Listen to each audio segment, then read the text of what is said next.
ഇനി ഇവിടുന്ന് പോകേണ്ട ദൂരം എന്ന് പറഞ്ഞാൽ ഭോപ്പാലിലേക്ക് ഏകദേശം ഒരു 300 സംതിങ് കിലോമീറ്ററാണ് ഈ ഭോപ്പാലിലേക്കുള്ളത്.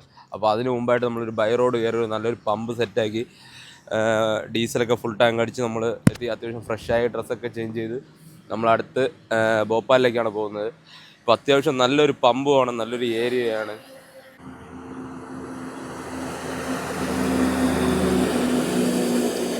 പിന്നെ ഇവിടെ മൊത്തം കൃഷിയും കാര്യങ്ങളൊക്കെയാണ്. ഇവിടെ ഒരു ചായക്കടയൊക്കെ ഉണ്ടായിരുന്നു, അതൊക്കെ ക്ലോസ് ചെയ്തിട്ടുണ്ട്.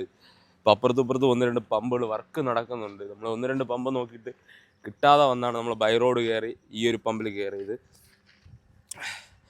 പിന്നെ അടുത്ത് ഇന്നലെ നൈറ്റ് ഫുള്ള് നമുക്ക് ബ്ലോക്കും പിന്നെ മഴയും ഭയങ്കര ബുദ്ധിമുട്ടായിരുന്നു. കാര്യം എന്ന് പറഞ്ഞാൽ ഏകദേശം 3 മണിക്കൂറോളം നമുക്ക് ഒരു ബ്ലോക്കിൽ നഷ്ടപ്പെട്ടു, 3 മണിക്കൂറോളം.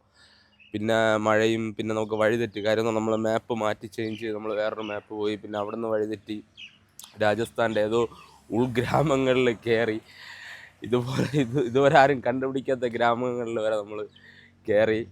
അവസാനം അവിടെ നിന്ന് എസ്കേപ്പായി. 1-2 ഇൻസിഡൻറ്റും കാര്യങ്ങളൊക്കെ ഉണ്ടായി. അവിടെ നിന്ന് എസ്കേപ്പായി ടൗണിൽ കയറി. ടൗണിൽ നിന്ന് വീണ്ടും നേരെ നമ്മൾ ഫസ്റ്റ് എവിടെയാണോ ബ്ലോക്കിൽപ്പെട്ട് കിടന്നത് ആ ബ്ലോക്കിൽ നിന്ന് തന്നെ നമ്മൾ വീണ്ടും 1-1.5 മണിക്കൂർ അവിടെ നിന്ന് ലാഗ് അടിച്ച് ഒടുക്കം വന്ന് ഇപ്പം നമുക്ക് ഇവിടെ നിന്ന് ഇപ്പം നിൽക്കുന്ന സ്ഥലത്ത് നിന്ന് ഏകദേശം ഒരു 300 സംതിങ് കിലോമീറ്റർ മാത്രമേ നമ്മൾ ഭോപ്പാലിലേക്കുള്ളൂ.